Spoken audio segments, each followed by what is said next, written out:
Guardians, we've picked up a high-gain transmission. Origin point is somewhere along the coast, near the Cosmodrome.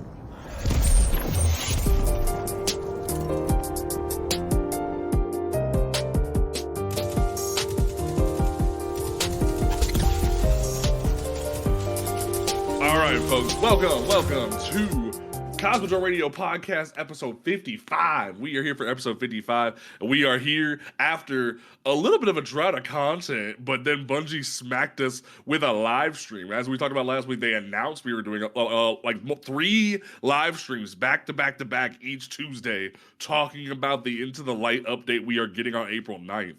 And wow, I was actually pretty blown away by what we saw. Especially for a free update, like that was one thing I was watching TDT's video that he emphasized that it's a free update, and they're like doing all of this.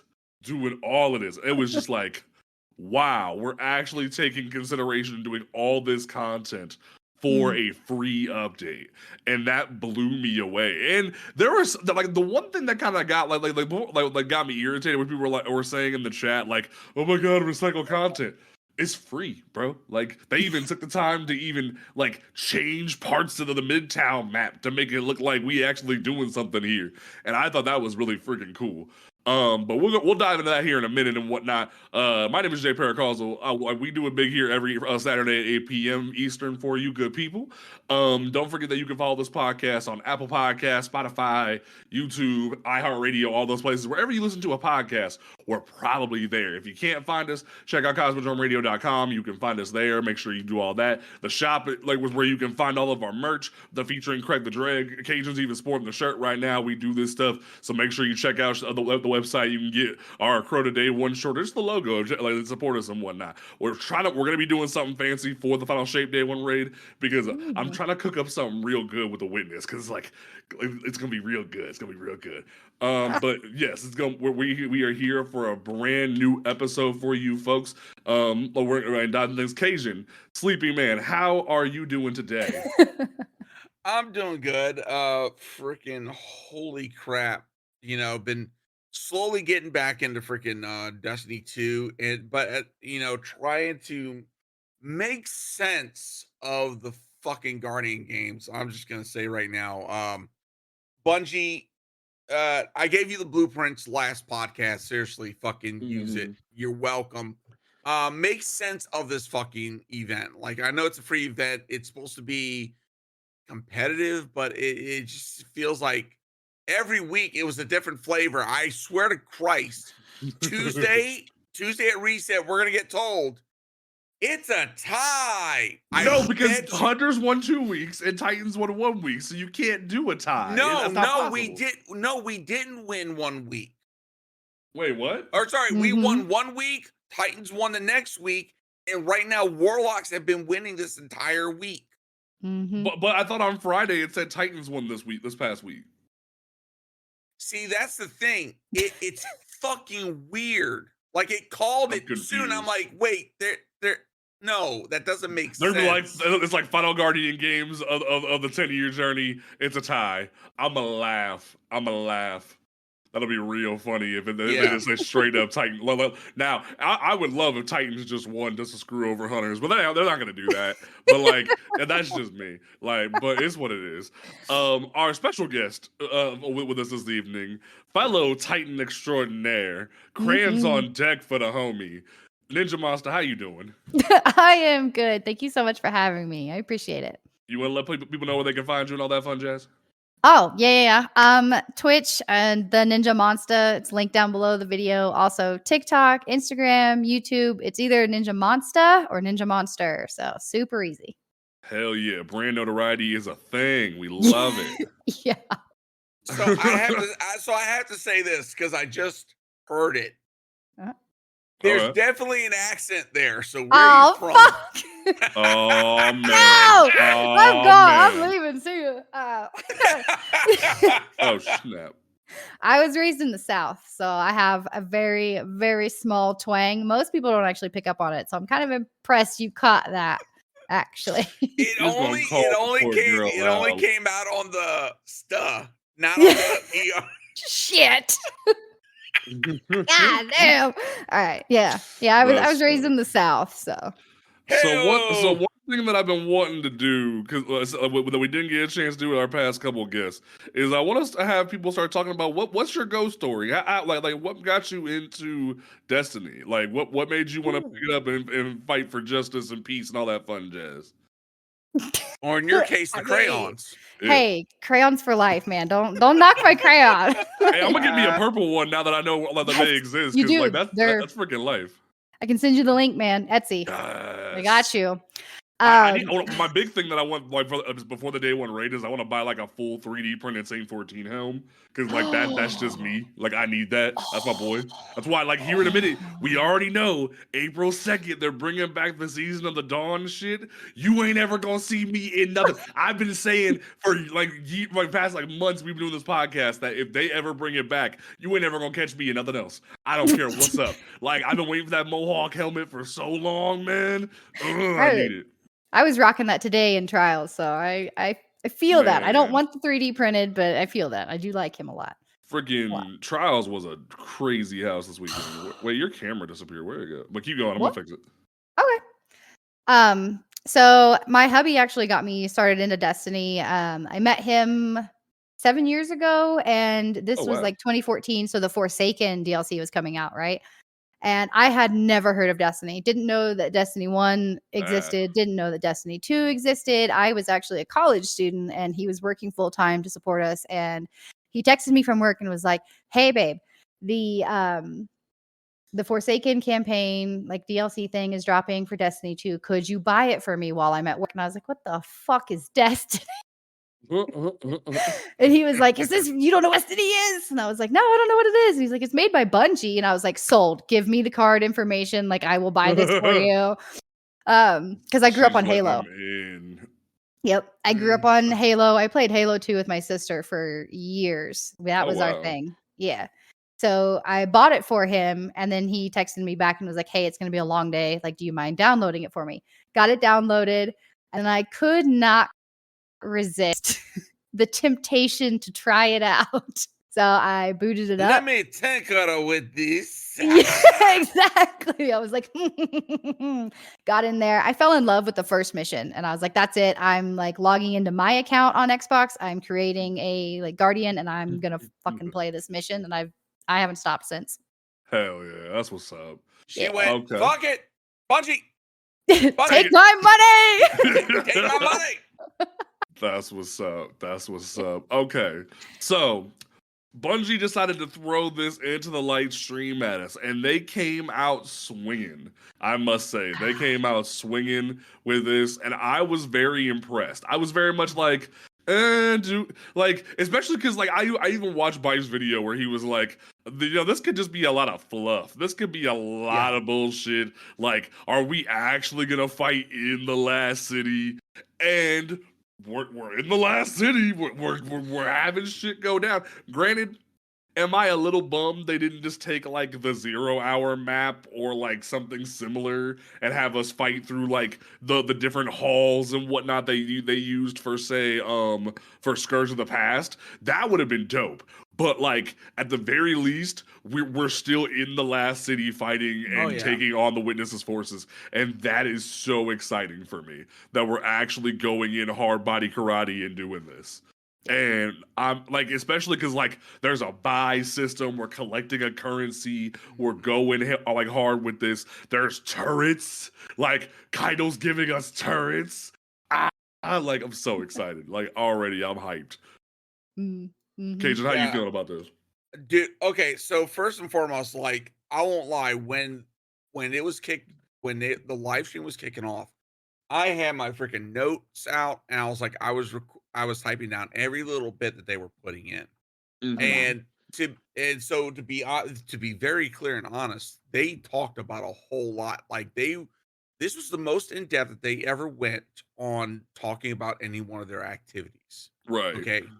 And by the time that it was all done, it was amazing how much we're really going to get for this game mode and how much they've learned from the seasons this year. Okay. They learned from the deep dives, which led to the coils, which now has led to Onslaught.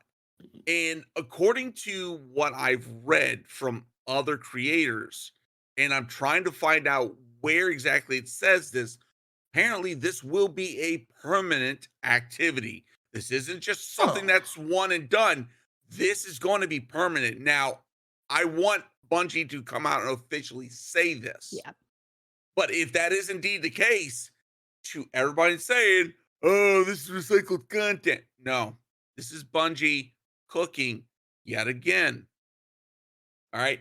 But the possibilities for this mode, Are okay, crazy. are crazy. Okay. It's like, hey, you know, all the world loot, this is a possibility. And I'm saying, Bungie, think about this. The world loot, how often we get these unique weapons. Like right now, we got the Rosvago AR, The Rosaraga, yeah, that thing's the cooking. Rosarago. Right now, we got no way to farm it. What if? Well, what we if- do. It's lost sectors, but like, Yeah, if. But what if you could take an event or activity such as Onslaught, which is Oh. permanent, that's true. Yeah, and make that into the farmable? Dude, I would play the living shit out of that. yeah, because like even today, Because- there's the new because- stasis sidearm, and it's like I don't want to go fucking do Neomuna's lost sectors to farm Oh God, that. no. Like those are horrendous lost sectors. Granted, I've been saying that needs to be the caliber of what every lost sector is for a long time. But yeah. doing those on repeat can be a lot, especially to farm something. So it's like, I got what I asked for, but also like But and this is a really big interesting thing. So basically you're going to get loot every 10 levels. So if you're doing the 50 level challenge, right? Mhm. That's going to be 5 chances at loot. Now, when you go to the harder difficulty, you will receive double the loot at every 10. So that's going to be very rewarding. Now, granted, when you're on that harder challenge, which is the non-match made, when you're at 30 plus levels, you're going to be hitting GM level enemies. right. So you're going to need those builds. You're going to need that coordination. Yep. And that's what I'm looking forward to. Now, here's my one issue that I'm worried about with that. But also, this especially because this isn't a seasonal thing, this is going to be a permanent thing. Yeah. I'm worried about, I don't want to say accessibility, more so the complaints from lower skill players being frustrated that there's more rewards for your time investment.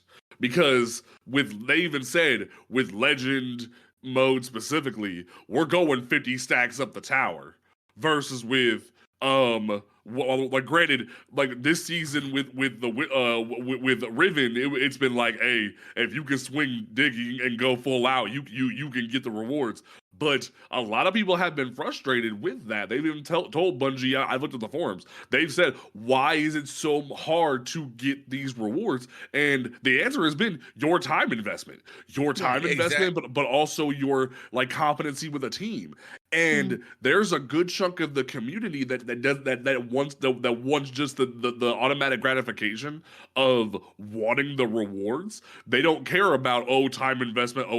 They just want to pull the lever and back at it again, get the drop, see the little like Riven jar open and get the rewards. Yeah. But how is that gonna be here in a minute where it's like you got to keep climbing up these towers over and over again to get these rewards? Like I'm trying to advocate for the little guy, but I'm also like, get good. You know what I mean? Like it's very much like I'm excited for this hard content as well. This is where, and I promise when I start doing my Destiny 2 streams again, I'm gonna come at the freaking I would say newer / low skill players.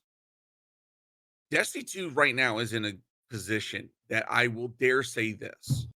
If you have a good build, you're gonna do better than most casual players.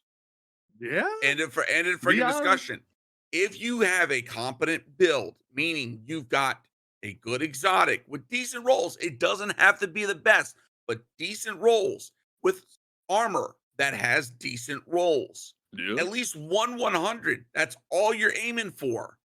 Okay. With good build synergy with an exotic weapon or even normal weapons, you don't have most builds, you don't need an exotic weapon in order to make it whiz bang. Okay. It just competent build. You're gonna go far. You're gonna be able to do a lot of the content, and you're gonna find it makes it a little bit easier. Now, that's where we will say from that point on, you do need to increase your skill. So the get good, yes, you're going to have to learn the mechanics of whatever you're doing. You're going to have to learn the maps, learn the content, learn the enemies in order to get better as a player. But the thing about that is, as well, though, like, go ahead, Ninja. I was just gonna say that's the same kind of attitude that I have towards teaching people raids, though. Like, yeah, you can come in with legendary weapons. You don't have to worry about having an exotic or the exotic that we need for the encounter, but your build, like, you need at least 100, like 100 stat. You need at least one of those. And if your build in and of itself is crap, you could be the best player in the world, but you're still not going to beat the shit out of a raid, you know? Exactly. Yeah. And the thing about that is, like I think the issue we talked about on the podcast before, like, get good has such a bad stigma behind it. But it's also like you need to put some investment into the content if you're going to get reward. Like, I helped a dude with a GM earlier today, and he tried to come in with a weird ass loadout. I was like, cool, let me run this back by you real quick and let's fix this. Font mods don't mean shit. Don't use them. Let's fix this. Get you 100 resilience, even though you're 100 resilience matters. Yada yada. Got him an Omnioculus build put together. He lived more than the person helping me with the GM, and he was doing great. So it was like, once you have a competent build, you can do a lot in this game. But so many individuals are afraid to put the effort in. They just want the fast track and not have any impediment with that. And I don't fully understand why. So I'm gonna say this for a lot of the newer players right now, or those that, scream about not having builds. Right now, Destiny 2 is in a position where, yes, a lot of us, I would say a lot of the more hardcore players are belly aching about no light level increase. And they're like, what's the point of us grinding? Well, right now, when I say in the past couple of weeks, just doing minimal content, not a whole lot, just enough to get guarding games done, get the contender cards done. I can't tell you how many exotic engrams I have freaking come across, okay? When I tell you just opening those suckers up, got a point. I get chances at exotics. Exotics for days, bitches. Bro, I was someone made the joke in my chat yesterday that, like, exotics have become the new blues, and I ain't even mad at them, fam. Like, it feels just like that. But you're not wrong. But at the same time, like, how awesome is that? Like, prior to this year, when were we ever in that freaking economy of being able to get so many freaking exotics or chances at getting those good rolls? I mean, like, this is it. This is the time to cook. This is the time to set those builds up to where freaking here comes final shape. You're gonna be, like you say, fuck whatever your catchphrase is whenever we get started with this damn shit. What? Sorry, my brain frazzled out right there at the end. And I'm like, motherfucker. All right. Hot lock and polka dotting. Oh, popping and locking and polka dotting. Yeah. Thank you. Like I said, my brain just Miley Cyrus was queen for that line. That's why I use it. It is iconic. Popping and locking and polka dotting. That's what we do here. Sorry, my ADHD said, fuck you. My brain's like, wait, what? I didn't even say it today, but like, that's funny. See, that's a great merch shirt idea. A merch shirt idea for me. It. Like, literally just George fucking like doing pop locking and polka dotting. I need it now. I gotta talk to you later. That's great. Write that down. but no, like, like the thing about it is, like, I am excited, but like you have a great point. Like exotics drop at such a high rate, but there was even somebody in my chat the other day that was like, "Oh, I haven't been able to beat this lost sector. Even when I do it on legend, it doesn't drop me an exotic." I'm like, brother, Asher Mears got you hooked up over on Neomuna. You can go get you as many Vex incursions as you want. Like, I got all my hunter exotics, and I'll have every exotic in the game unlocked. Like, there's so many ways now. Bungie has made getting content done so accessible now, and it's what people asked for so long. Like, accessibility to the game, and we've reached an era when it comes to the game now where there's not much else to ask for when it comes to accessibility beyond give us back old content. That's what people are pretty much at now. It's like, hey, can you crack open that DCV a little bit? Like, can we get back in there? Because like, we're not asking you to make new content beyond these PvP maps. We want the old content. Like, everyone's sweating balls over, oh my god, the D1 tower is coming back. I'm like, all right, fair. Like, I'm only here to go access my vault. Like, wherever we go, I'm happy. Like, it's fine.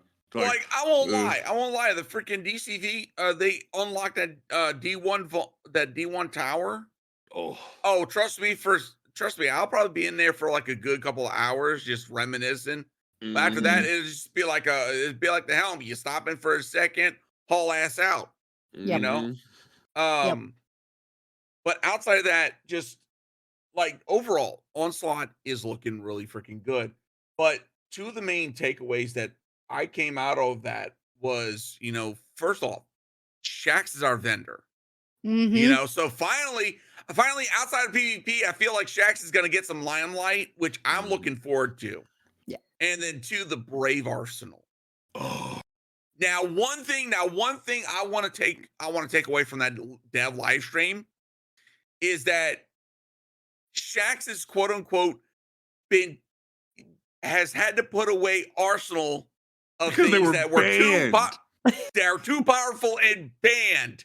Yeah. I know I'm not the only one that thought of two weapons that were the reason why some of the weapons got fucking sunset to begin with.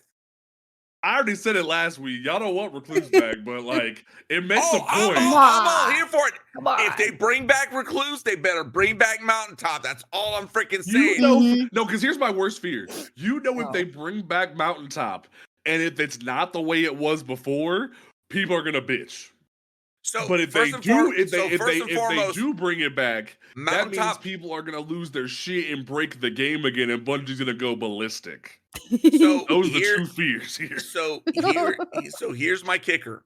Okay. The only way I could see it coming back is that number one, it's gonna be its own archetype. Ooh. Meaning, like, so hear me out. Its own archetype, because remember, it had a perk called Micro Missile. That's what made it so fucking potent. Literally, you could use it like a goddamn sniper. It was so freaking accurate. I loved it. So they would make it its own archetype. Now, when you start looking at some of the other perks that it could potentially roll with, from grenade launcher standpoint, now most breach loaders do not have spike grenades, so it can't get super powerful. That's number one. Now, number two, let's look at some of the perks that are common. Now, if memory serves me right, and I could be wrong, Mountaintop was kinetic, right? It was. Okay, so that means it's not going to have incandescent, it's not going to have volt shot, it's not going to have volatile rounds. I have a fear of what you're saying here. I'm waiting. So at best, we could see some stuff like, perpetual motion. We could see stuff like freaking demolitionist, pugilist. Okay, but then in that fourth column, that's where Bungie can cook a little bit. And I've been afraid here. That's why I don't I'm at that point where I don't really want to say much else, because I know we're only a couple of days away from getting all the info on the Brave Arsenal. Yeah. Right. Like, next week is gonna be funny to figure out what's going on.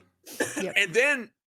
And then the thing about this whole thing, we're getting the Brave Arsenal this Tuesday. What are we getting the following Tuesday? Yeah. So for everybody complaining right now, my question is, do you go to someone's house when they're cooking you a meal, and when you see the first set of ingredients, start bitching? Ooh. Do That's a you good point. do you shit on the casserole before it's even fully done and I mean, present if I it to see you? raisins on the egg salad, I'm a little bit concerned, Cage. I'm gonna tell you that. Like, Look. If you see any freaking Caucasian individual putting raisins in the freaking potato salad, Leave. yeah, you got time to valid dip. reasons at that point. All right, but honestly, Bungie came out of the gate with freaking Onslaught. They freaking honestly, to me, that was a good start. mhm. Could they have probably taken 2 dev live streams, shoved it in together? I don't know. We haven't seen the second one yet. Unless And the weapon one comes out hard swinging, I feel like that could have been one live stream. I'll be the one to say it, like especially because truthfully, it felt like at a certain point in the dev live stream, it felt like that we were watching the same thing over and over again to a certain extent, and Yeah. it was like, okay, cool, this is dope, but like. Like it's like that meme of like, where's the rest of it? Like I felt like Dudley from fucking like Harry Potter 1, where he's like, where are the rest of my presents? Like I'm like it's just like You said like 36, the last time Yeah, I had yeah. 37. Like where's the rest of the meat here? And it's like I'm willing to let you cook, Bungie, but now here's my thing about Mountaintop. There's 2 ways we can spice this motherfucker up. A, just go the DU1 route with problematic things and make it an exotic, i.e. Fatebringer, and call it a day. Like, oh, we don't want to make it its own archetype, we don't want to make it its own origin trait, etc. Let's just cross an I and dot T and make it an exotic and call it a day. Or let's do something wild and make Mountaintop a kinetic wave frame. Oh, If that'd you be make fun. a kinetic wave frame as a way to translate it for a new age, that could be fun. It's an idea. I don't know. I think it'd be cool. I think at the very No. least, if they want to like, especially because that way they can tinker it a little bit more. If they want to make sure they don't have problems in the future, just make it an exotic. Like, make it an exotic and call it a day. Especially that they future proof it. It's easier to fix. Yeah.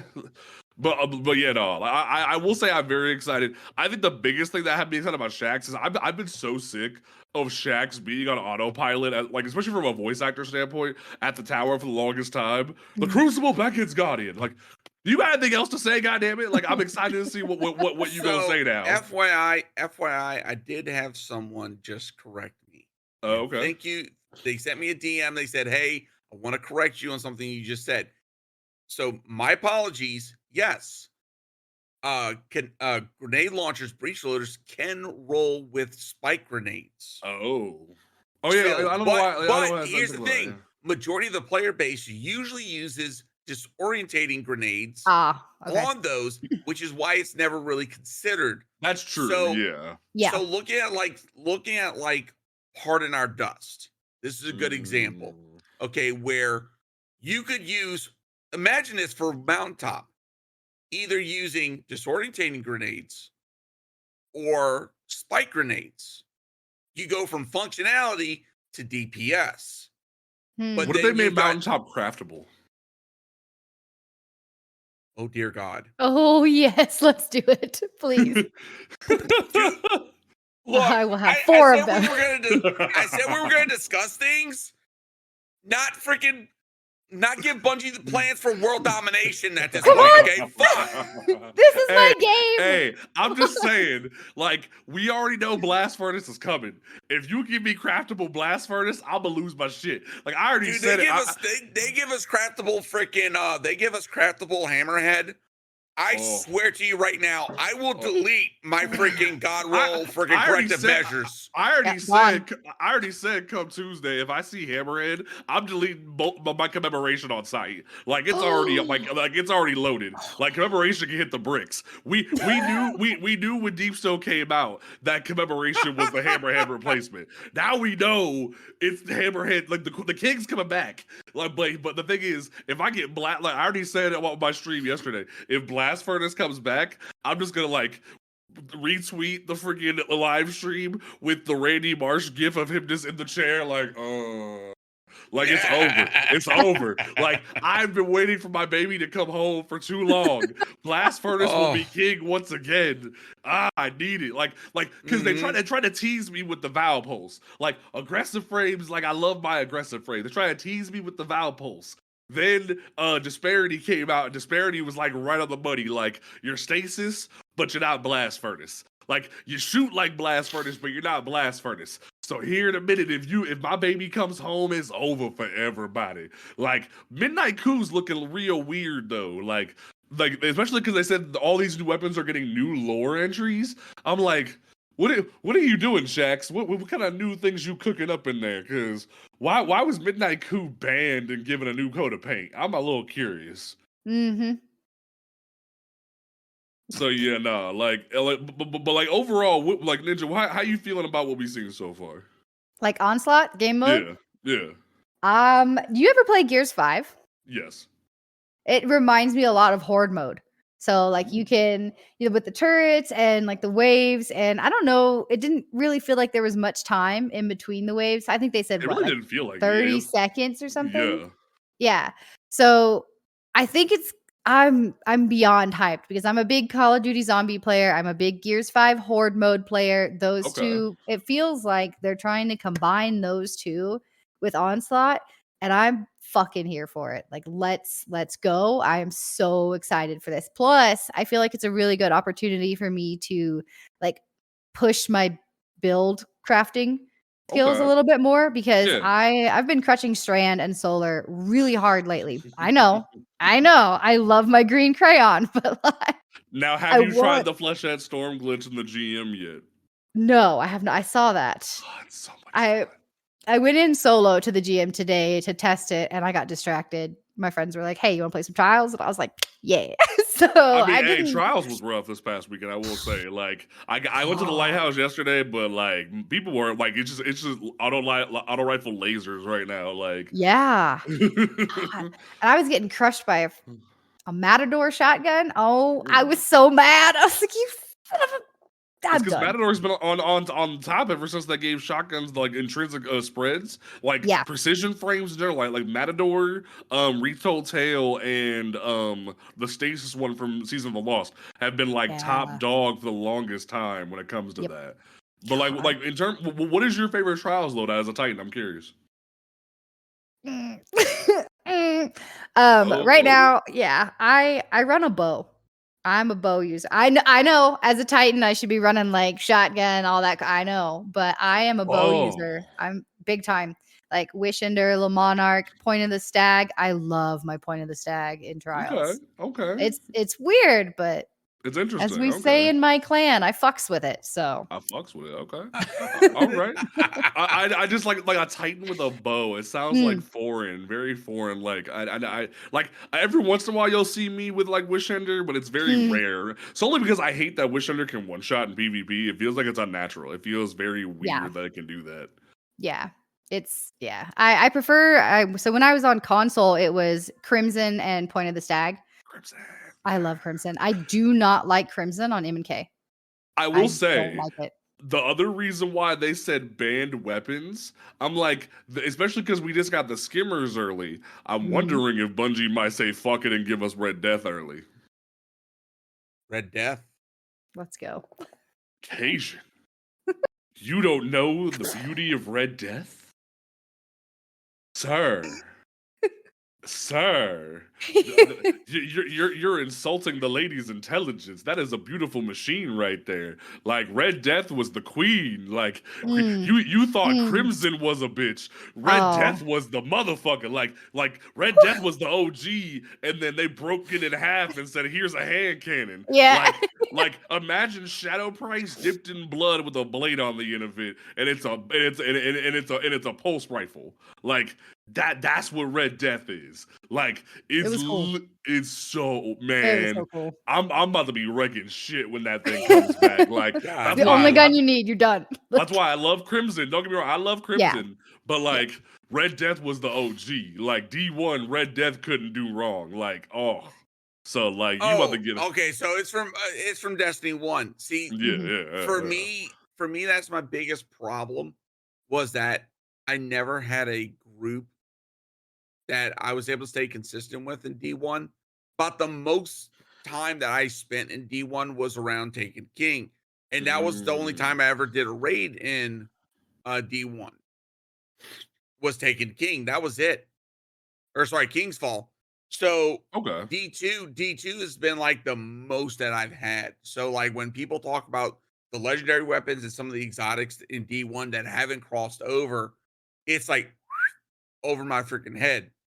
And I only know about it because my husband played D1. So he'll sit there and he'll tell me about the weapons that he used or like what was meta in D1. And I'm like, what Mm. is that? And then he like looks it up and shows me, and I'm like, oh, okay. I Yeah. just sent Cajun a picture of it. That way he can see the beauty that is Good. Red There Death. you go. Like, oh, There you go. that's a beautiful machine right there. Like, Isn't that what got teased that's gonna be coming back in yeah, they Final already said Shape? Final Shape it's coming back. So I'm like, Yeah. if Shit. like since they gave us skimmers early, what if they just went like and Dragon's Breath was actually a part of the Final Shape showcase, and then they were like, hey, fuck it, delay. Here's Dragon's Breath for season of the Wish, and it's Yep. like, okay, so fuck it. So I'm We'll take it. thinking, hey, if Shax is cooking banned weapons, if you want the queen of all banned weapons, there you Mm. go, right there. Like that was the baddest bitch we had back in the day. So if they randomly just go, "Hey yo, Red Death," I'm not gonna complain. Like Blast Yeah. Furnace and Red Death will be on a rotation. Let's go. This is gonna be what it is.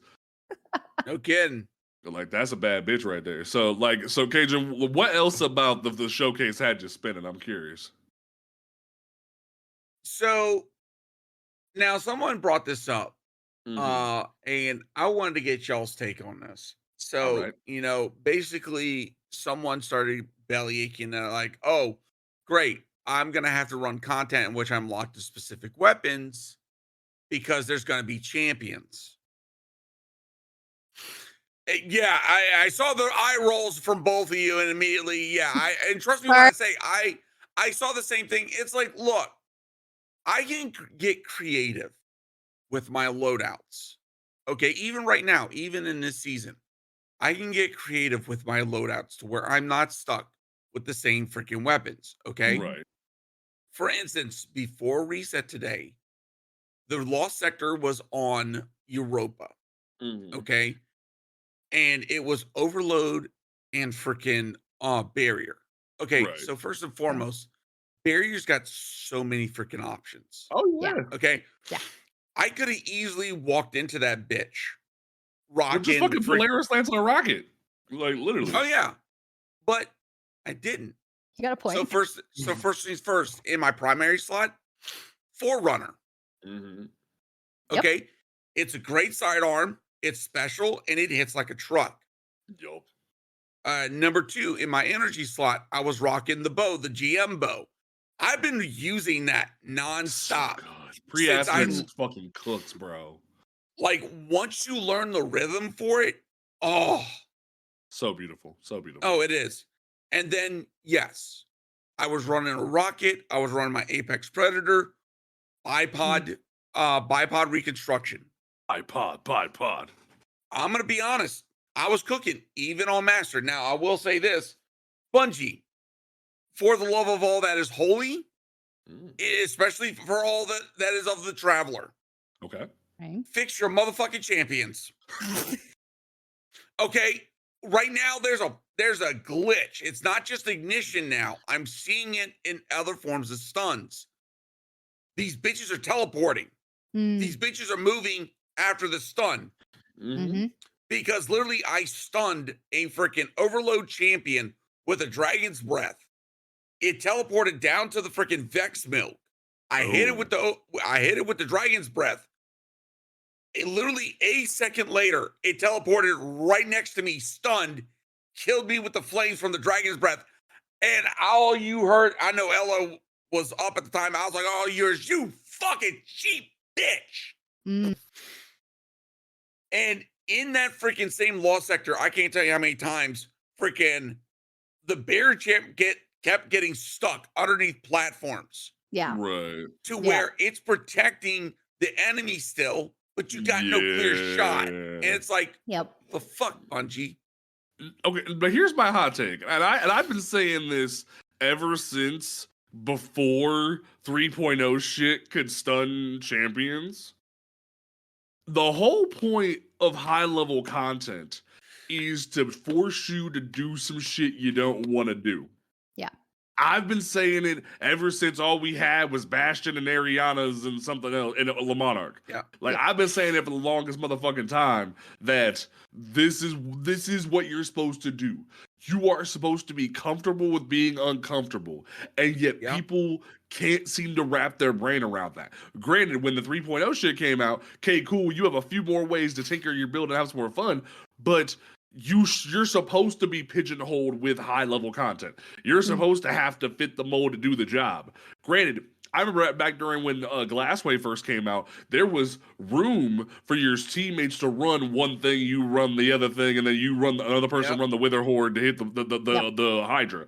But at the same time, that's why I make the joke so much that I want unstoppable wyverns, because there should be a way to challenge you and have to fight every level of content. That's why I miss the Warden of Nothing GM so much, because it made you roll in with all three damage types and pull up raid to square up. But nobody wants to do that. People don't like having to have their build be a certain thing, but it's the same thing as raids. You have to roll in. Like, to this day, for if you listen to speedrunners and solo players, they have to run raid mods to complete those challenges. If anything, there should be more emphasis on running raid mods, and you have an armor set per raid per raid.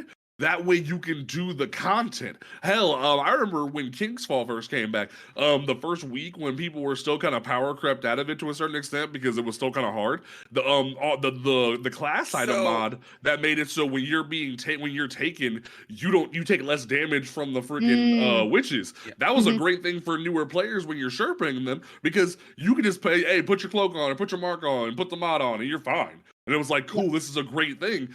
I think there should be more emphasis on having to run things for certain content and forcing people to get out of their comfort zone. And no one wants to do that, and it's frustrating. So I'm going to say this. I do agree to you with an extent, but I've talked about this before in the podcast. The armor system within the game is so freaking jacked. It's not even funny. Because right now, in PvE, yes, there's an emphasis at least to get 100 resilience. But if you're using just whatever armor that comes out of the freaking raid, most of it's flat as fuck. Okay? It's like driving through Texas. It's flat as fuck. That's where honestly Bungie needs to address. Bungie needs to address the armor system within the game and make looking at the raid armor actually worth a shit. Yeah. Like, when I roll into a raid, I should be seeing nothing less than a 63.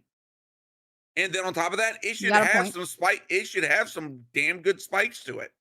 Yeah. To where me as an end game player, I can look at that and be like, you know what? I do need a freaking raid set for this raid. I'll save that. Yeah. But at the same time, to quote everybody else, give us more vault space. At the point where I say 1,000 at this point. Like, 600 was cute, but 1,000 would be, because I'm at the point where, like, even for just armor, I'm so stacked when it comes to high stat armor. Like, it's more than my weapons at this point. Like, my armor amount has more in my vault where I'm at like 599 or 580-ish on an average basis, and it's not even like I'm a pack rat. I'm holding on to high stat armor for when like, say, Save 14 Helm finally gets reworked, or Doomfangs finally becomes worth my salt. Like, certain things that are worth making builds around. Hell, Quad King's farming for PKs. I'm farming for freaking Precious Scars rolls right now, because I'm trying to get the perfect Precious Scars. That way I'm future proof for any build. Because I saw someone running a Void Precious Scars build instead of a Solar one this weekend, and I was like, oh shit, we cooking? Okay, cool. Like, I want that flexibility to have fun with certain builds, but because Bungie doesn't give me more vault space, I'm limited on what I can do to a certain extent. I'm having to hold shit and then take other shit out when I find better shit. It's like, what? I just pulled up my vault to see where I was at. I'm at 396 out of 600. That's rare. That's very rare. I said see ya to a lot of my weapons. Oh, wow. Are we really sharing our vault space? I'm not sharing anything else. I other know than I'm that. at, like, I'm about to say, I can pull up dim right now. I'm sitting at 600 max right now. No, 598. Okay. Updated 598. I'm at 598. Okay, he's slightly worse than me, 581. Oof. Okay, fair enough. I need to go through and freaking start cleaning the house. Yeah. So no, that's the really big thing right now is that like we could like it's not even like I'm asking for the moon like I mean like what was this like one creator was asking for infinite vault space. I'm like, nah, dog, just give me like 1,000. No. 1,000 like obviously you gotta handle your business and whatnot. Just give me 1,000 and I'll be happy. Like we're not asking for the moon or anything like that. Just be reasonable with me, Bungie. Like 600 was cute for 5 seconds, but now we're getting to the point where we gotta actually like cook with some gas. To quote Yoshi P from Final Fantasy 16. If you want infinite vault space, you don't want to play a game. Oh, because the back end requirement for that would literally break server databases. Like Amazon and Google will be asking for more money from Bungie at that point. Y'all don't understand a lot of the things that compose of servers and running these instances at most points are literally databases. Yeah. And databases have limitations. Yep. So when devs are saying, hey, we can't do XYZ, we know you want it, more than likely it's because of databases. And it's like, they're not trying to be mean or anything. It's just straight up, hey, yo, we ain't got the space for it. Just work with us. We've hit a limitation. Now, granted, it could be a couple of years down the road, and whatever database that they could be utilizing they could have some improvement that allows them to be able to increase, this one functionality such as vault space. Okay, cool. Now they've got it. And it's because, whatever software or however they've got it coded, now they can expand on that. Yeah. All right. So Bungie kind of teased us with one more thing in the tweet because they did a run back of certain things that could be coming back. Hey, I said it before and I'll say it again. Bungie, I just grinded my ass off for this slammer and I got my eager edge roll, but I still haven't got my relentless bait and switch roll. So I'm a little annoyed about that. We still got till Tuesday, but I see Falling Guillotine here. If you dare to put Falling Guillotine on the board with Eager Edge, I will delete my other half on stream. And that thing is level 270 something.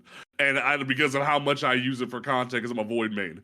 I don't give a fuck. If you put Eager Edge on Falling Guillotine, that was my favorite sword, and I still have mine in my vault, but it just can't compete with these Halo swords. If you give me my Razor Blade on a stick back, it's over for these Halo swords. I will do it on stream. But the other thing, Bungie, what do you think you're doing putting Luna's Howl back in the game? Because that looked kind of dangerous right there. That hand cannon looks kind of scary. The last thing I already bitch enough about how hand cannons rule PvP a little too much. The last thing I need is for Luna's Howl to be back in this game. Bungie, what are you thinking? Come on. It's like, come on, Bungie. It's enough slices with the freaking hand cannons. I can't see what the Warlock's running, but like now if there's one weapon that y'all would want to see back for besides the Black Armory weapons, because we all want Black Armory. What's one weapon from the D2 life cycle that you'd want back from the grand update we're about to get here? Or the brave weapons, rather. The brave weapons. I mean, me. I want my Black Armory shit back. That I was gonna say, you just nixed the entire set of we know weapons that I want. So it's but that's what I want. What else would you want? Nothing. Nothing. Just that. No, I just want that back. Like I'm getting my fallen guillotine back. I'm just praying that I get Eager Edge on it because I will. The Halo swords will hit the trash can real motherfucking like quick, man. I tell you what, like I'm even looking at my vault right now or my dim, and my other half is level 292. That shit will get deleted on site. I don't give a fuck if they hit us Tuesday and say, yeah, guillotine's back. Now, here's my question. Do you think we're gonna see red borders, or do you think we're gonna see drops and engrams? So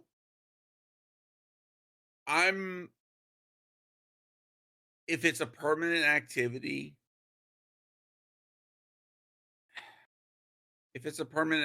I could see red borders. Yeah. But this goes back to the conversation of, we've had this discussion before. Do we still need to continue on with crafting weapons?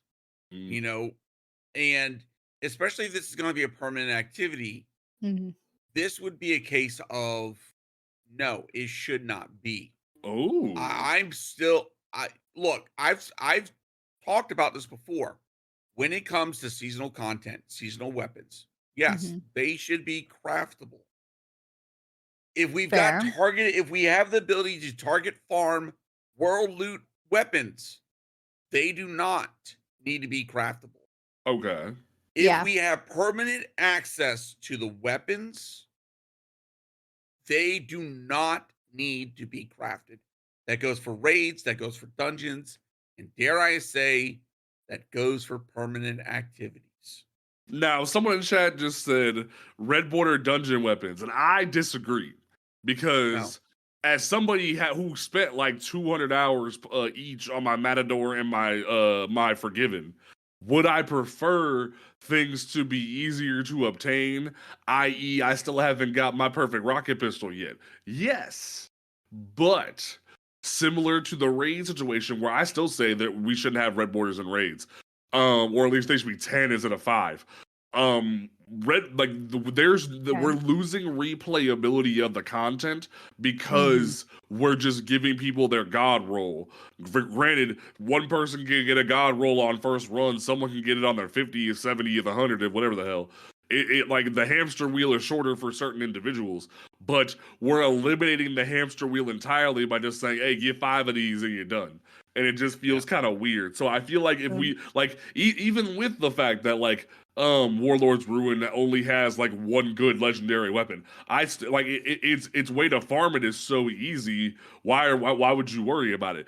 Granted, would I prefer red borders for some dungeons, i.e. Ghost of the Deep, because that shit is long as hell? Yes.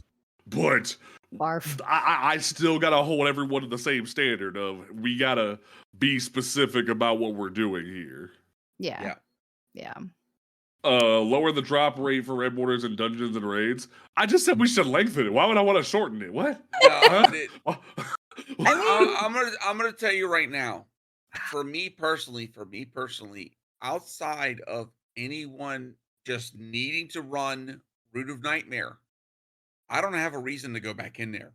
I have zero. I've been saying that the longest time. I've been saying it the longest time. The only thing I have to run is the master in order to get adept versions. And that's because those adepts have the ability to get enhanced perks. And I've been advocating for that for some time. The enhanced perks should only have been given to adept weapons. But now that Bungie is starting to change that, and it looks like now they're going to give weapons the ability to get enhanced perks.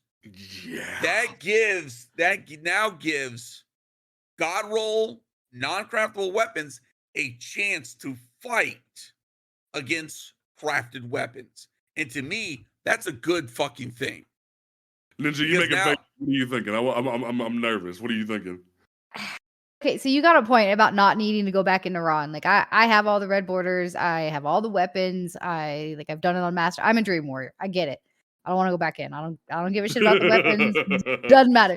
But to me, the adept weapons could give a shit less. Ooh. Why is that? Give a shit less. Because I don't feel like they make that much of a difference in DPS, in like PvP. Like, I don't feel like in my gameplay they make that much of a difference to where I need to go into master raids and get that stuff. He makes a point. So yeah, and that's valid. And this is where it's going to be kind of one of those case by case gun cases. Yeah. And also depending upon the perks. Now, the cool thing about, like for me, the cool thing about adepts, and we're also starting to see this with non-adept weapons, is we're getting more perk variety. Number one, meaning we've got like double perks in the 3 and 4 slot. That's, to me, that's something Bungie should have started doing a while back for all weapons. Right. Because at that point, you wouldn't have needed to go into the crafting system. At that point, you could have introduced enhanced perks, like let's say the following year. Because how awesome would it, it goes back to when you finally get the god roll, you're fucking ecstatic, you're freaking happy, right? Yeah. But how fucking ecstatic would you be is instead of having to run like this content for 2 sets of the weapon, one for PvE, one for PvP, you get it whiz bang in that one roll of it. Oh, okay. I see what you're saying. Yeah. I mean, because now you got an adept that has, your PvP and your PvE rolls. So now you can slap on those adept mods. And they just up the ante even further. But now here's the really dangerous thing though that I'm really worried about, because because Bungie already hinted at it last week. We're entering an era where certain weapons are going to, like, especially like the new 2 Trials weapons, the new 2 Iron Banner weapons, the new 2 Nightfall weapons are going to be able to be enhanced in final shape. What else is being made that way? So because it'd be real weird, man, if we entered an era where all these old Trials weapons couldn't be enhanced, but then Summoner Adept walks up and is like, I'm enhanced, motherfucker. Like, that'd be real concerning. Especially with, like, everybody's bitching right now. I'm like, oh my god, we're back in an auto rifle meta. Imagine what happens in June if we can enhance them. What else is Bungie cooking that are we enhancing everything? Or are we enhancing some things? I'm worried. So, considering that they're being selective with what they tell us, and like they've stated, like, oh, these weapons will be able to get enhanced in the final shape, I have suspicion that it's going to be a part of coding. They need to go back and they need to rework some of the weapons, and basically as they start refreshing and bringing weapons back after final shape, it's a matter of tweaking the code for that specific weapon to allow it to get enhanced perks. Whereas these weapons that they're listing right now, these are all either new or recently brought into the game weapons. Right. So I'm going to assume that these were probably coded for the new system that's coming in final shape. So, which is why they didn't come out and say, oh, all non-craftable weapons will be able to get enhanced perks. No, they started off with a certain amount. And then over time, it's going to be like, okay, we're going to build and build. Right. Okay. That makes sense. Yeah. Okay. That makes a lot more sense. I just I feel like we're entering the era of power creep deluxe if we just say, hey, yo, everything can be enhanced. Like, A, what's the material cost gonna be for that? And B, we're already in an era now where we're getting rid of legendary shards, which I still say that's a problem. And B, not everything can cost engrams, damn it. Like, the fact that I have to pay 5 engrams for an adept slammer right now at freaking Zavala is real frustrating. So why are we getting rid of legendary shards, Bungie? I'm getting tired of your shit. Okay, so You're wrecking your own economy. Speaking about currency, Ninja, how many ascended alloys do you have right now? And same thing goes for you, Panda. I have 13. I was actually at the Enclave earlier putting Guardian Games mementos on all the skins of the Risen weapons. So I counted and I have 13. So prior to that though, how many did you have? Well, prior to, I'm gonna say straight up, prior to Guardian games, because literally every time you turn on a diamond, it gives you an ascendant alloy. I had like maybe 9 or 10. I would think so. But now I went from like up to 19 down to 13 because I've been making more weapons for Okay, PvP. so you were sitting at about 19 before you did your stuff today. Ninja, Yeah. what about you? I have 17. Damn. Okay. I'm a hoarder. Can we remember a time prior to, like, I want to say before Season of the Wish, that we were sitting on this many ascendant alloys? Oh, bro, there was a point where literally people were Ah. waiting for Witch Queen mission rotations for Yes. the one mission to rotate in so we could farm it. Like, Yeah. I remember that shit. Like, I was one of those. Yeah. Freaking when Coil came out, that's when literally I started to have a freaking plethora of ascendant alloys. Mhm. And I have a feeling that this is Bungie setting us up. Because I wouldn't be surprised, in order to get us enhanced perks, we're gonna need to spend ascendant alloys. Okay.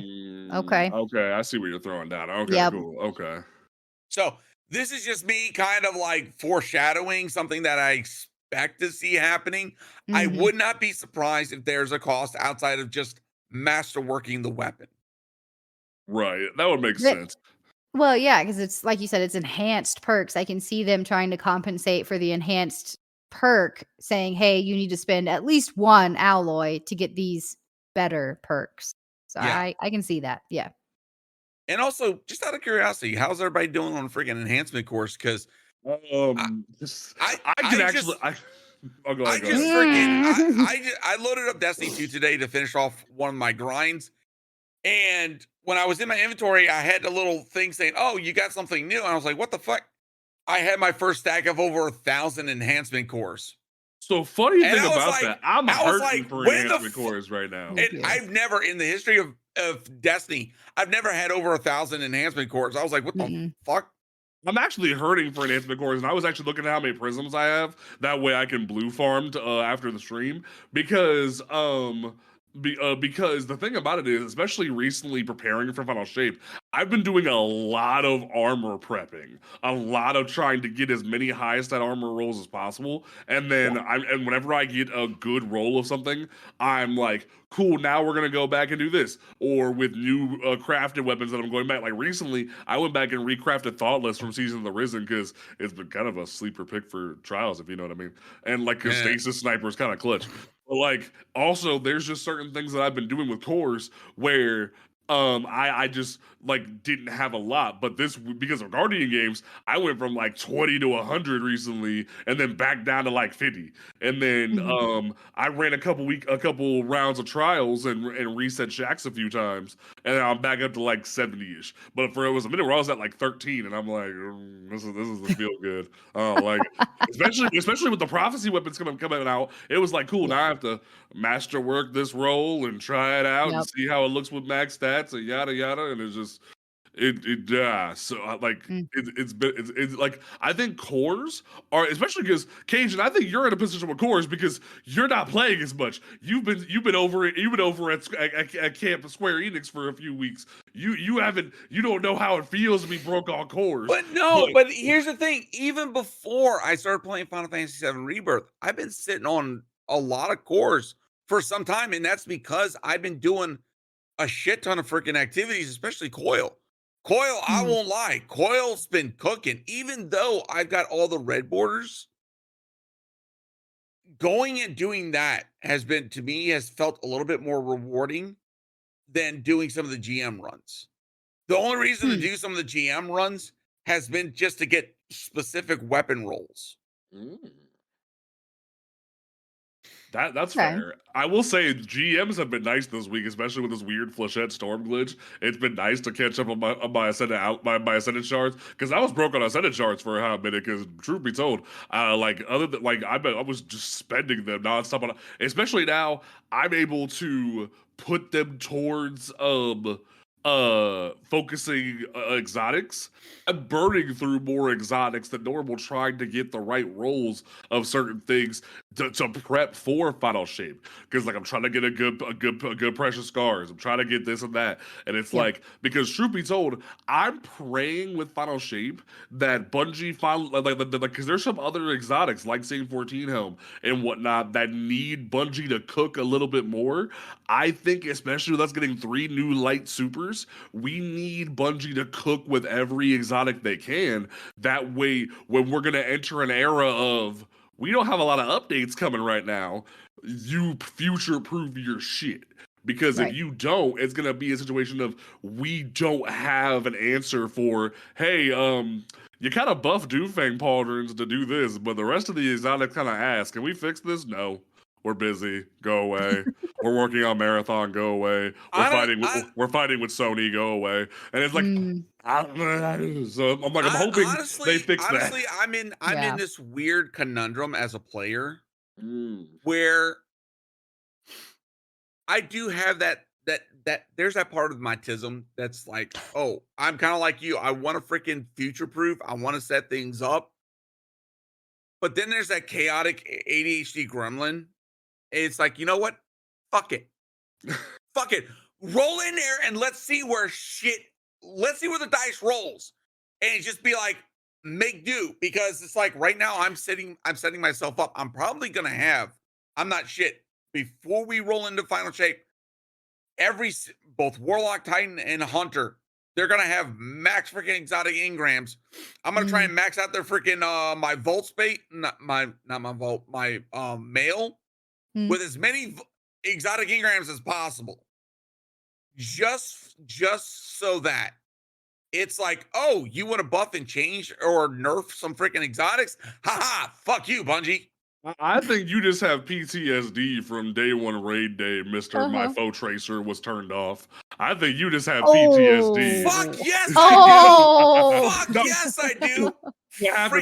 What happened was he had like 5 builds prepped, like Banner of War Titan, foe tracer, this, and then Bungie went, so here's the list of things that are disabled, and he was just like, well, Oh no! I don't Yeah, got nothing. they started disabling on Tuesday.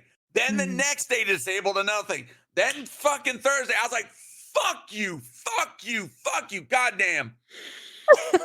It was so traumatizing for the poor boy. Like, he walked in with his Warlock on day one, like, this is all I got, and I'm like, well, Oh. this is what we got now. All right. But you do gotta admit, Vesper Radius did come in Oh, yeah, clutch. cooked. Mm. Vesper cooked. Like, I'll be the first one to say it. That thing put in work, because to this day, with how so many people struggle with freaking with lanterns because they can't stop panicking about the thrall clawing at their butt cracks. They legitimately. Bro, tell me I'm wrong. We've done so many runs in Sherpas where people are like, "Oh my god, I can't keep up. The thrall, they're in my ass." And it's Okay, like, what do you want? I still get people giving me shit because in the years that I've been playing Destiny 2, I never looked up in the fucking corner of my screen on my death screen and noticed that Thrall melee was fucking arc damage. I do. I never thought that, oh, this dude that just came up and bitch slapped me into fucking oblivion possibly had arc damage attached to it. I never would have thought. Yeah, that's why I had a melee and arc resistance on day one. Until someone pointed out that, yeah, dude, it's because of the way their hands are glowing. And I was like, bullshit. They're like, put on Wrist Runner, you'll see. Yeah, yep. I knew day one. I was like, yeah, arc resist, melee resist, let's go. All right. And it's like I told people that day. It's like, look, just because I can sit there and put a build together, just because I can freaking, info dump on how's the best way to do something, does not mean I know absolutely everything in the game, and I will miss the blatant fucking obvious. Yeah. Honestly. Same. All right. So before we get into the serious topic of the afternoon, someone asked a question in chat. Here's a question: do you think that speedrunning raids can be both a good thing and a bad thing? Yes. I wholeheartedly. Well, Speed running, no. Speed running through with like during a Sherpa and being a dick to new players, yes. Because if you're speed running, quote unquote, you know what you're getting into. You know what you're doing. You're trying to go through. If you're glitching, you're a butthole. That's just my thing. I don't think oobing and glitching should be allowed in speed running content because I'm a stickler for the rules, but that's just me. Granted, am I being a dick and using Flechette Storm this weekend? Yeah, but Bungie will patch that in like 5 minutes, so that's no big deal. I already future-proofed my build for that. But in terms of like teaching and rating, one thing that I always remember from teaching a vow one time was we had someone leave because of an emergency. We hit up the LFG, someone came in, and a warlock was just fucking well skating through the whole jumping puzzle while we're trying to teach someone how to do it, and then they went and clicked and pressed, hey guys, all the puzzles are done, and it was like, bro, we're trying to teach this person. Why would you do that? And then when I said that, they left, and it was like, bro, you just ruined this entire experience for somebody. Why would you do that? So that's why I would say, like, during speed running, no, but during teaching and like helping somebody, yes, speed running can be problematic. Yeah. I am definitely of the opinion there's a time and a place for it. Yes. If someone says, hey, we're looking for a speed run, we're looking for people to do speed running. Okay, cool. Activate that freaking gremlin mode. Go cracked out like nobody's business and speed run the living hell out of it. Have fun. You do you, boo boo. Yeah. But if I'm sitting here doing a Sherpa run or just a casual run at best, just a run of the mill LFG, I need every single speedrunner to put in that let's read the room moment. Because y'all like to claim that left and right. Well, read the room. Okay, how about you read the room? It works both ways. Assume that LFG is not speed running. And it's just a simple thing of, hey, are y'all okay with speed running? Ask the fucking questions. Y'all like to harp on the freaking new people saying, hey, you should ask questions. Same thing for you goofs. Yeah. Because I've had to kick a couple of speedrunners too. Because they'll go out of bounds and next thing you know, they're stuck. Yeah. Yeah. And freaking the only way is for all of us to go to orbit. Because no matter how many times they go out of orbit and come back in, they're still stuck. Yep. Used to piss me off. Yeah. Yeah. And that's like when I am teaching a raid, that's the first thing I do because I'm the Sherpa, but I'm asking the noob or whatever, like, okay, what is your build? What are you comfortable with? Have you watched a video? Like, how fast do you need this done? Like, do you want to learn the mechanics? Do you care about the mechanics? Or are you just wanting the clear? Like, ask the fucking questions. It's not hard. Oh, no, see, you better than me. If you show up to a raid with me, you're doing something. I don't give a fuck. Like we don't play act clear in my house. That's what I prefer. Like if you're wanting to learn a raid with me, I want you to learn the mechanics. However, there was one female Destiny player that wanted to learn the raid, but she was like, I learn best by watching it being completed and listening to you explain the mechanic first, and then run me back through the raid and make me do the mechanics. But give me that first clear where I'm watching and listening to you. So I will say this. I am kind of the same way. I've had to teach myself how to mentally think, like when I'm watching a YouTube video, on how the whole thing is going to be cooking at the same time.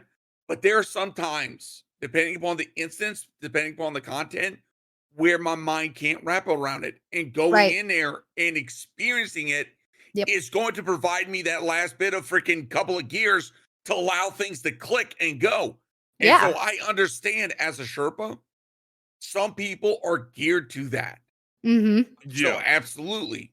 Though I also want to give a tip though. Always be comfortable with changing the way you explain things, or even asking, is there a better way I can explain something? Perfect example.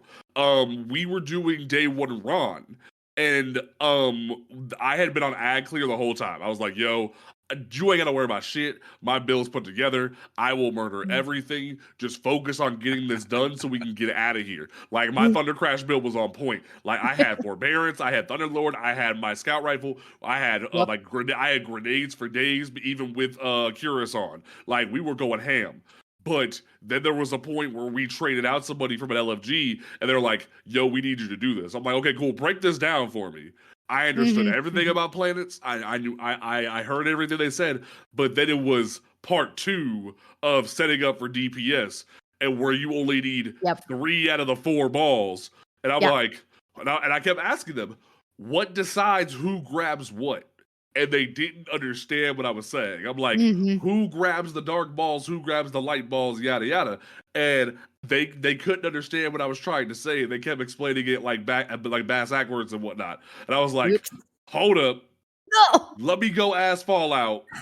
Let me watch Fallout's video, and I'll be back in like 5 seconds. Okay, wait and check out Fallout's video, and he was like, "Yo, anybody can grab the balls." I'm like, why didn't you motherfuckers just say that? And they're like, oh, we didn't get what you were trying to ask. Sometimes breaking things down in a different format can be very helpful for some people. But the thing about it is, some people are afraid to ask for you to try something different. And I'm like, because I'll even be like, hey, is there a different way I can explain this? Because it seems like you're struggling. And some people are afraid to ask, because one thing that I keep finding with Sherpa groups is so many people are afraid to be kicked. And it's like, bro, I get you have that PTSD, but you're not leaving. Let me help you get through this, but you have to work with me. You have to meet me in the middle. And if you can't meet me in the middle, we ain't getting this done. Yeah. I was teaching a noob player last week or recently, and at one of the encounters I was like, does that make sense? And he was quiet for a second, and I was like, you're not, I get you. And he's like, I'm so sorry, please don't kick me. And I was like, dude, I am not going to kick you. Let me explain it a different way, and maybe you'll understand it. And he was like, okay, yeah.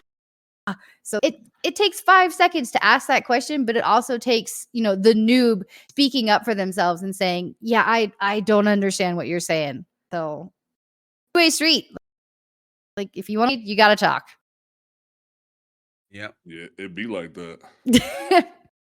It truly do. I hate that we have that stigma, and the fact, and like I hate to bring this up, but the fact that the Galahorn or kick method has bled over into other games, i.e., Helldivers, kind of sucks. That like we're being to blame into the nonsense because of the culture our community cultivated. That sucks like horribly. So.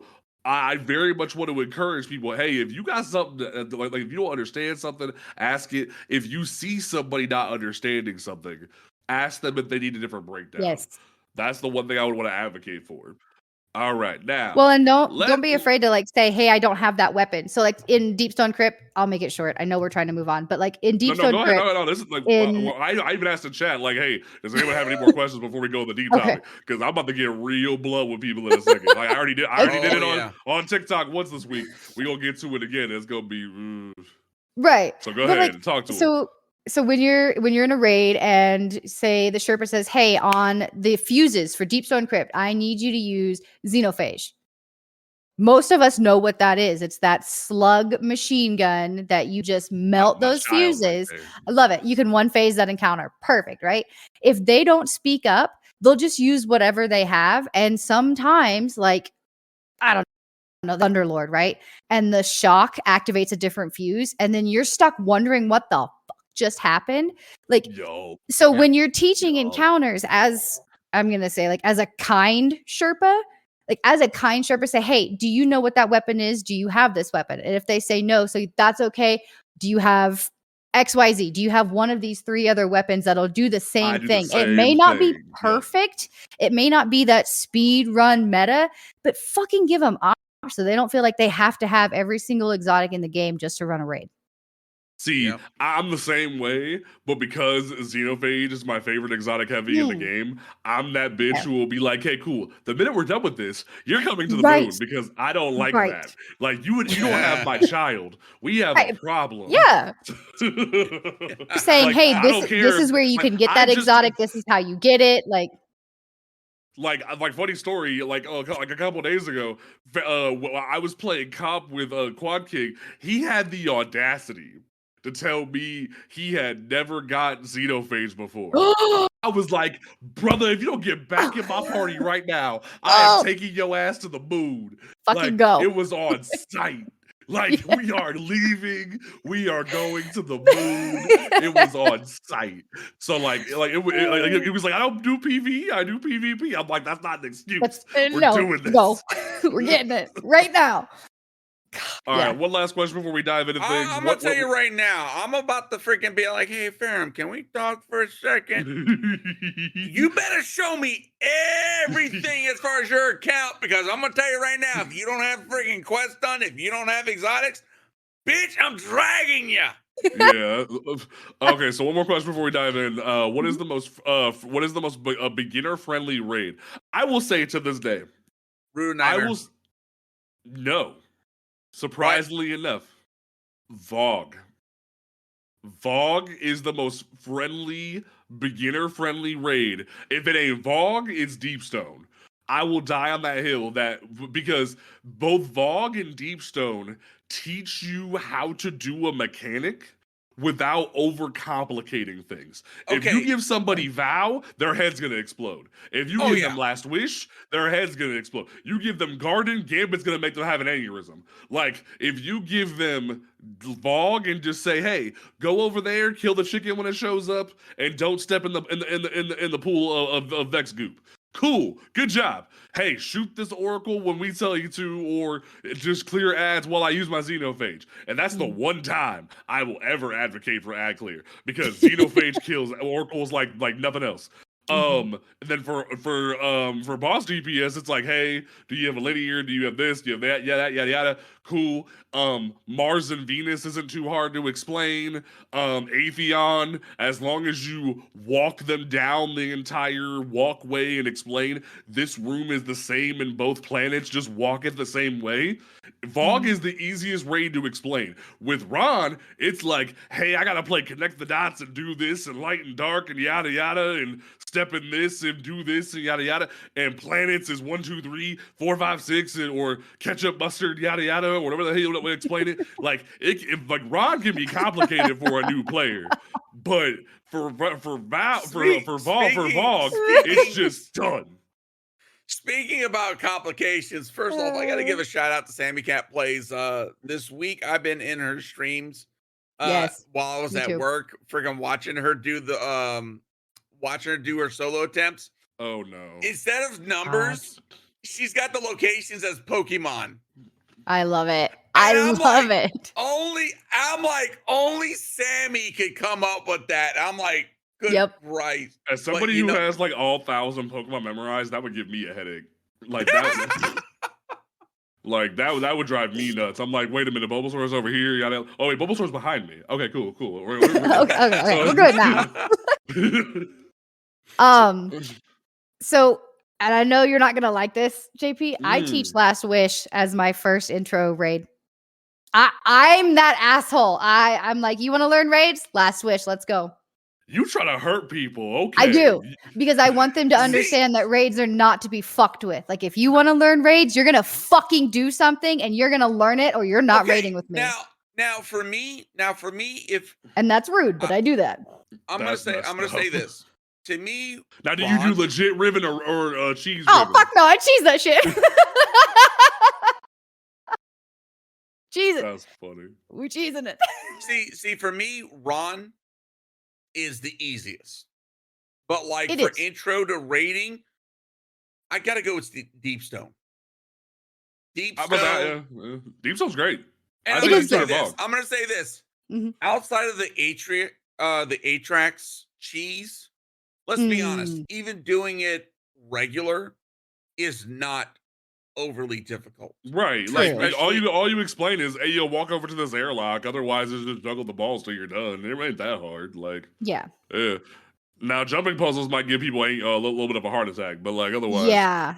The only good thing with that jumping puzzle is the music. yes. The music is just, I love it's that calming. music. Very. Very.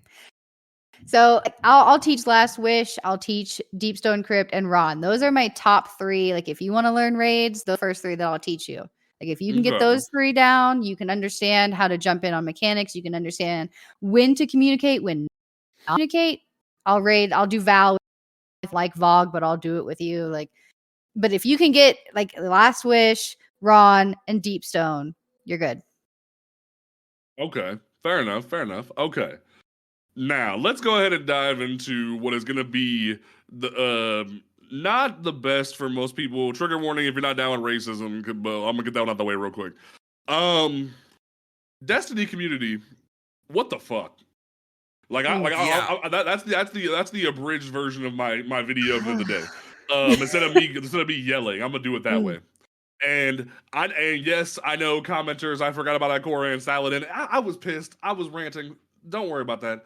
Like the point is, the issue at hand is that during the dev live stream, people thought it was real cute to when dude tabbed out to show like to start friend requesting him on Steam with changing their name to racist slurs, to unalive himself, yada yada.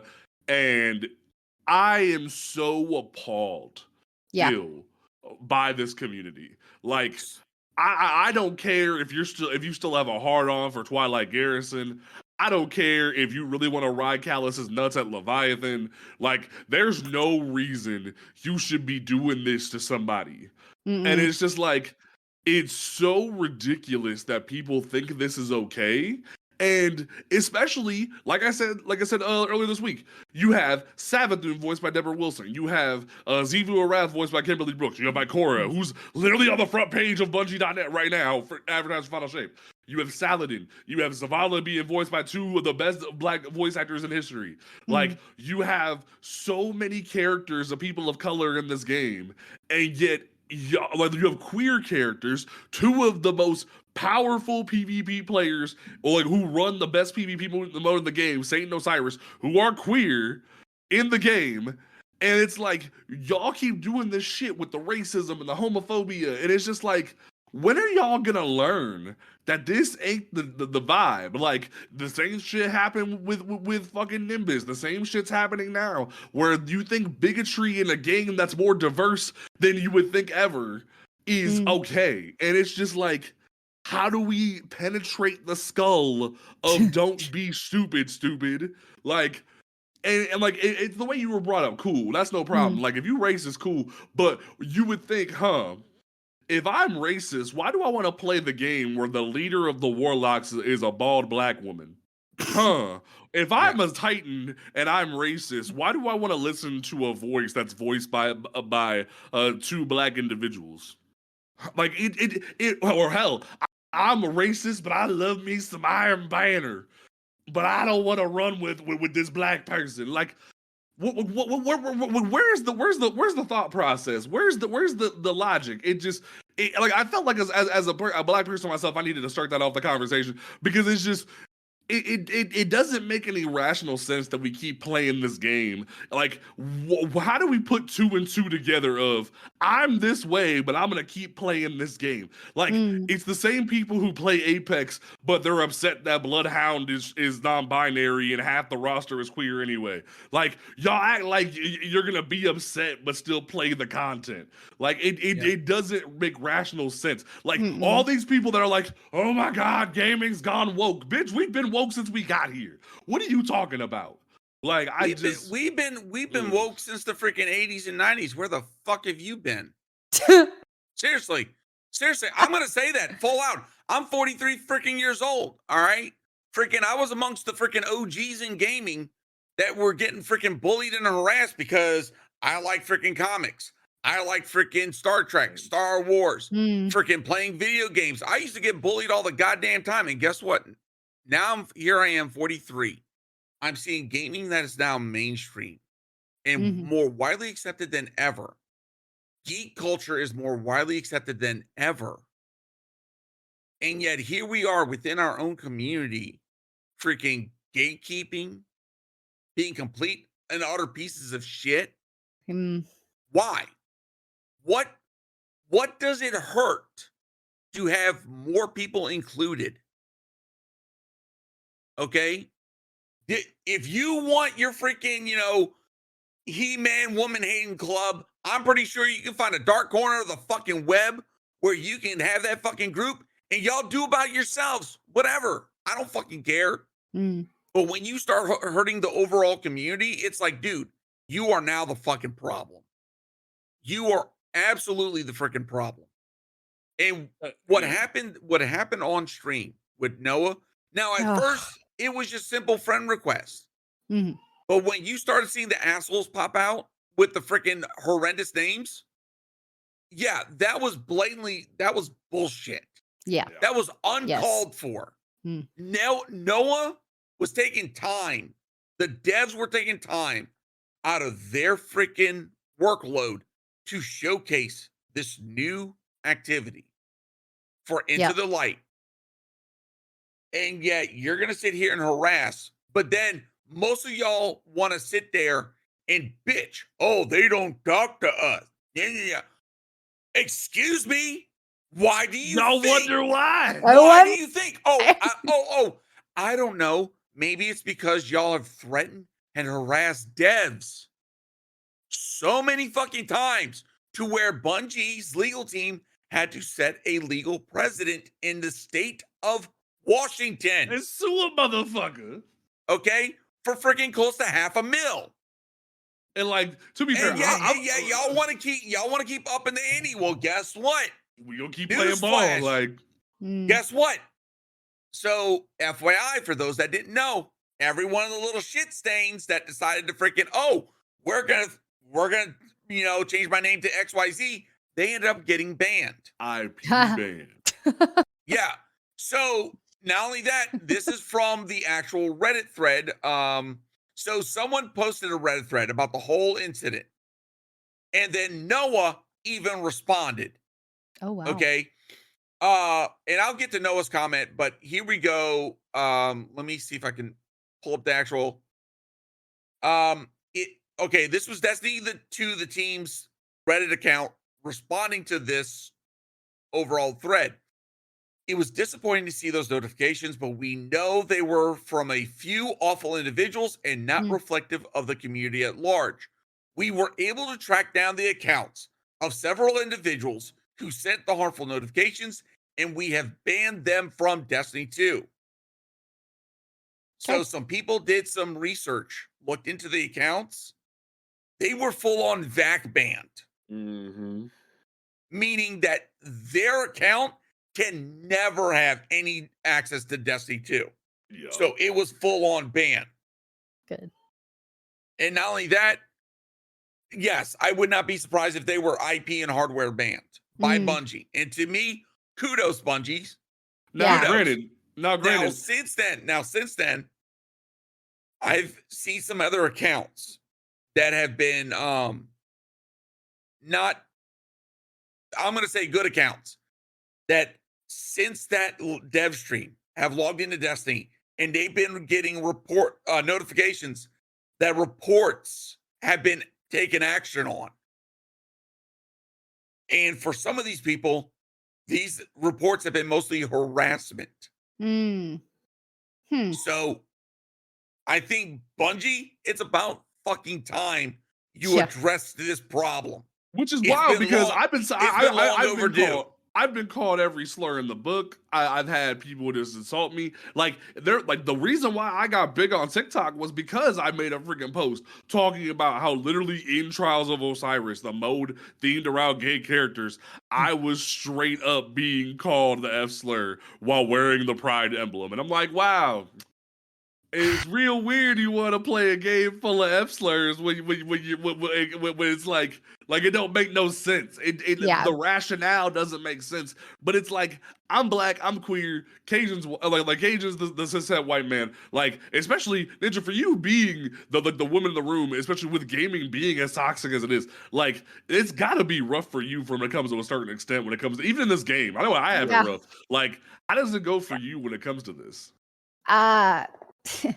I don't ever open up my voice comms ever on Destiny. Like I haven't since Call of Duty days. Like I grew up on Call of Duty. I'm used to all the words. I'm used to it. But it sucks when it's coming from a community like Destiny because I care so much about Destiny and there's so many good people out there that when those comments do come in, like even when I'm live on Twitch, the shit you see on Twitch. It's awful. But it's like they said, it is not reflective of the community as a whole. That is not the entire Destiny community. That is a very small percentage. And I'm really, really, really glad that Bungie is finally like just getting rid of them. And honestly, I'm gonna say this to those that try to deflect and say, "Oh, the harassment wasn't that bad. Oh, y'all are just blowing it up." And especially to the people that sit there and say, "Oh, you would less in the OG Call of Duty games." Motherfucker, I grew up in those goddamn streets. Okay. Same. I built those fucking streets. And let me tell you, yes, you had the one-offs of fucking assholes that would say those type of things, but they would get immediately fucking clowned on. Oh yeah. For fucking saying that shit. And I'm gonna tell you right now, okay, back in those days, over a fucking decade ago, it was actually more accepting of women to be in those freaking lobbies versus right now. Like some of the shit y'all are going about and saying right now, no, it's nowhere near the level of bullshit.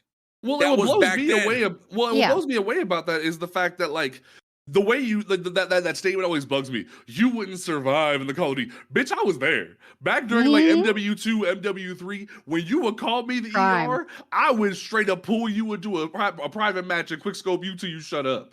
Like that's what I used to do to people. But the problem is I got so tired of it that it was like, why do I keep having to put up with this? Yeah. And I went to other games. And it's like you would and the problem with that statement also is like you act like that's okay. That we had it like that we did things like that like you openly tried to make it where I didn't want to be here or Ninja didn't want to be here. Like you acted like this is okay to do. And it's like, we should be trying to go forward, not backward. And it's just like, Lord. Yeah, like why does it matter that I'm a girl and I'm playing a game? Why does my gender or my like the way I identify, why does that matter when we're playing a video game? It doesn't. It absolutely, and that's what blows my fucking mind. It doesn't matter. I know some people. I know some women that are fucking fantastic gamers. Okay, and and you know what? I'm gonna give you one of the best examples out there. If you've never heard of her, Tactical Grandma. Oh my gosh, yes. She's a Call of Duty Warzone streamer. She's up there. She's literally a grandma. And she is fucking giving forehead kisses like a motherfucker. She's amazing. And I'm going to tell you right now, I dare you to go talk some shit to that woman. Oh, that's going to be your ass, brother. I love her TikToks on that stuff. It makes my day when she like talks crap back or she like completely just shows them their ass, like hands it to them, and then they're like, "Oh, it's like, fuck off, bye, bitch, fuck off." It's wild to me. Oh yeah, and it's just like, you know what? How hard is it to, you know, we're all enjoying a freaking game. We're all enjoying this game. How hard is it to just be accepting that somebody else is on the other side? Like, look, if you want to talk about trash talking. Be like, hey, man, you got to use an AR, use a little bit of skill, you know? Okay, trash talk about a build, someone's build. Yes. Trash talk about using a weapon, okay? No big deal. Keep the slurs out of the freaking game. Okay? If you've got to immediately attack someone because their skin color, because of their race, because of their gender, because of their sexuality. Yes. I'm gonna say it right now. You a bitch. You Yeah. you looking pretty maidenless right now, homie. You One looking v real one maidenless. me, ho. 1v1 me. Let's you go. weak-minded bitch. Yeah. Yep. It'd be rough. It'd be rough. Yeah. But like, but we just need to do better. Like, especially with Final Shape coming up, or just gaming progressing as a whole, we need to do better. Like, honestly, I'm gonna throw this out there, and I've been wanting to fucking say this for a bit. Oh, let's go. Because this also brought up this whole situation brought up something when it comes to other content creators.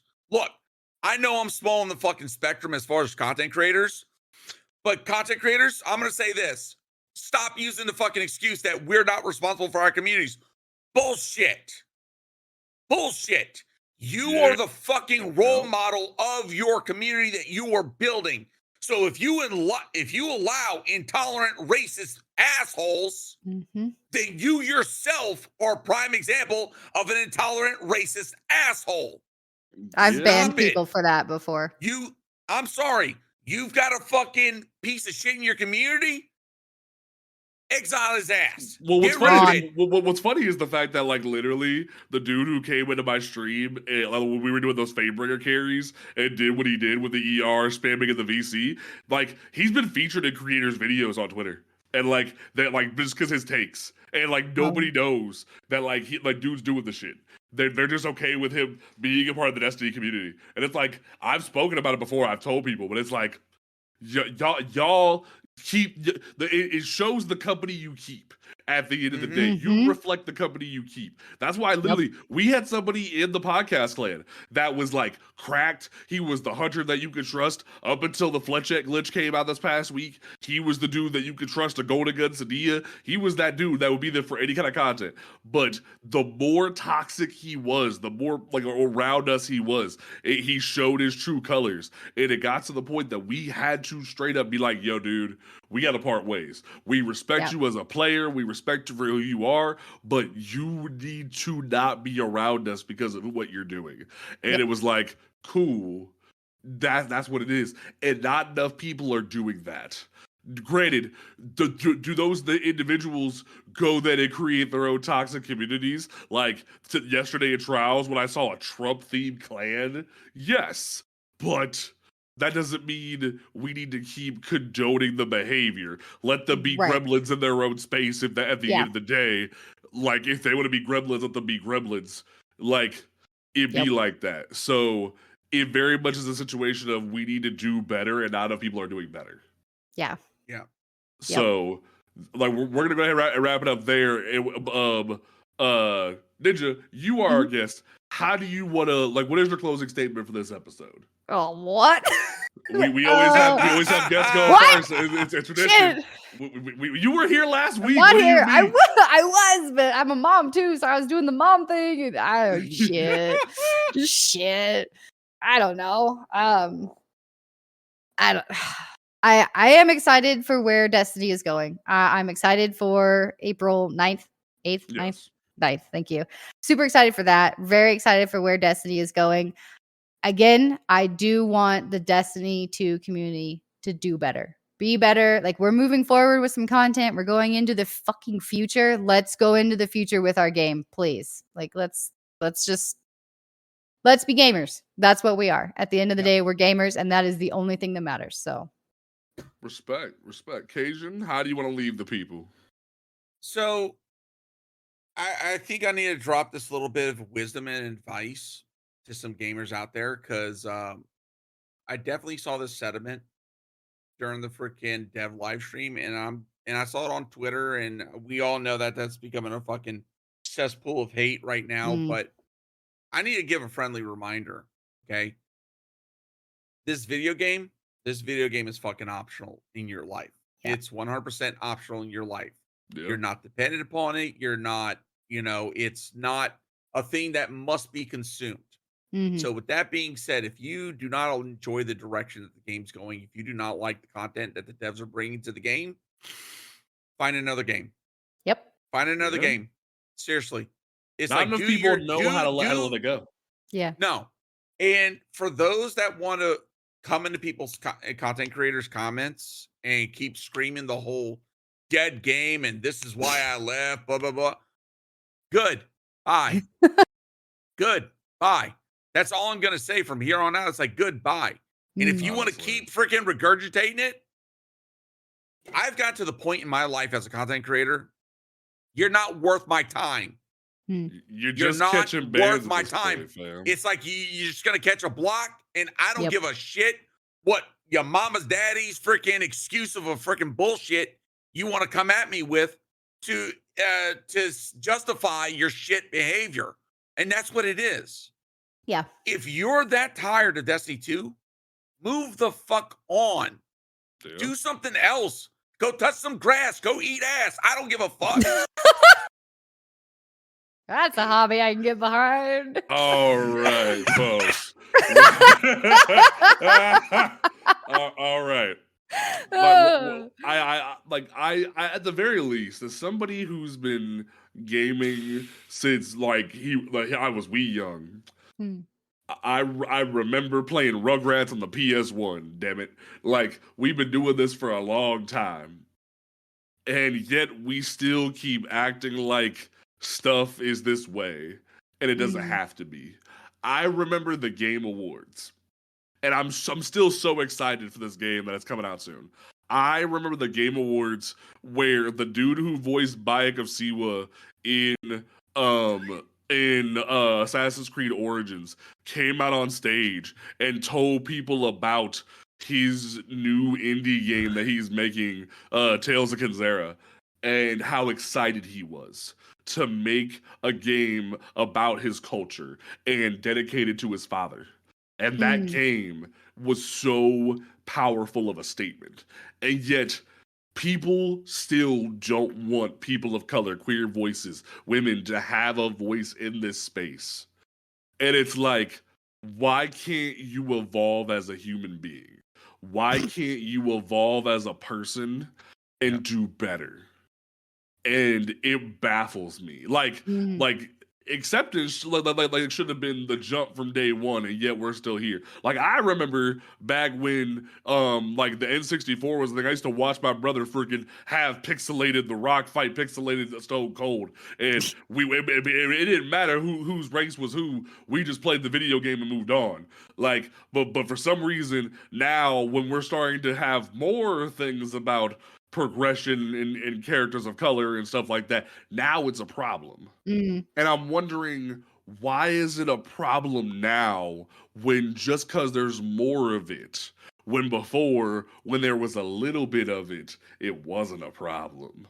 Like, it's just, the math's not mathing, and we got to make the math. So beyond no math, just no crayon.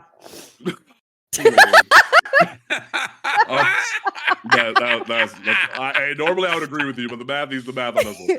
No. All right, folks. Don't forget, folks, you can listen to this podcast on Apple Podcasts, Spotify, YouTube, all those great places. Because apparently Google Podcasts is going away at the end of the month and being integrated into YouTube. I found that out yesterday. I got an email about it. I thought it was kind of funny. But this podcast will be up, edited. Not like probably Monday. It'll be up Monday. The past 2 episodes are available now. Had a couple things happen personally that delayed that, but they are up. But they will be live on Monday for you. But the live version is still kind of on on the VOD if you want to watch it before then.